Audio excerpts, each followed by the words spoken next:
आपका हमारे चैनल पे स्वागत है। तो आइए शुरू करते हैं आज की कहानी। महाराज कृष्णदेव राय भगवान शिव के अनन्य भक्त थे, इसलिए अपने राज्य में शिव जी का एक मंदिर बनवाने की इच्छा जागृत हो गई। उन्होंने इस कार्य को करने के लिए मंत्री को आदेश दिया कि वे मंदिर के योग्य भूमि तलाश करें। मंत्री जी ने विजयनगर के निकट जंगल में एक जमीन के टुकड़े को शिव मंदिर के लिए चुन लिया और उस स्थान की सफाई का कार्य शुरू करवा दिया। जब उस स्थान की सफाई की जा रही थी तो वहां पुराने शिव मंदिर के खंडर मिले।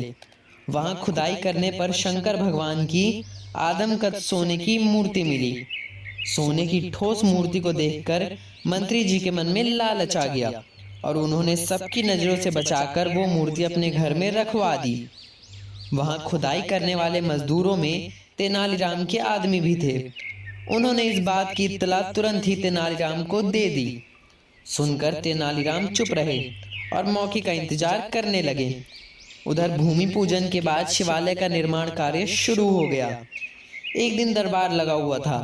तभी महाराज ने एकाएक दरबारियों से पूछा कि भगवान की कैसी मूर्ति बनवाई जाए। दरबारी अपनी अपनी राय देने लगे। महाराज कुछ तय नहीं कर पाए और बात दूसरे दिन के लिए टल गई। दूसरे दिन जब दरबार लगा तो दरबार में एक जटाजूटधारी सन्यासी ने प्रवेश किया।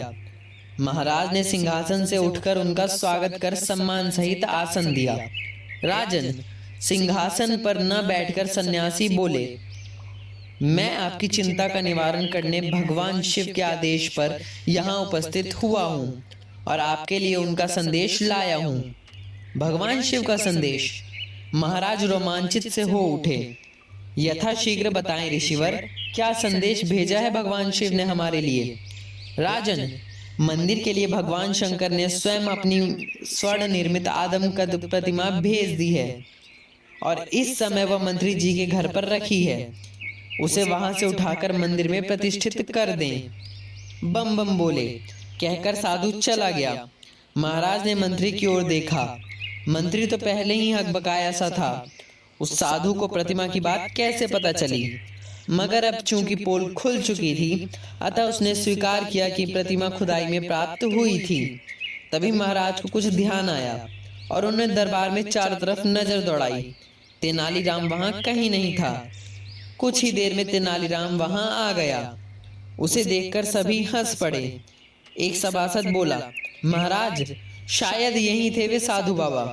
कपड़े और जटा तो उतार आए, मगर कंठी माला उतारना भूल गए। एक बार फिर हंसी का ठहाका गूंज उठा। अब मंदिर निर्माण का कार्य तेनालीराम की देखरेख में होने लगा।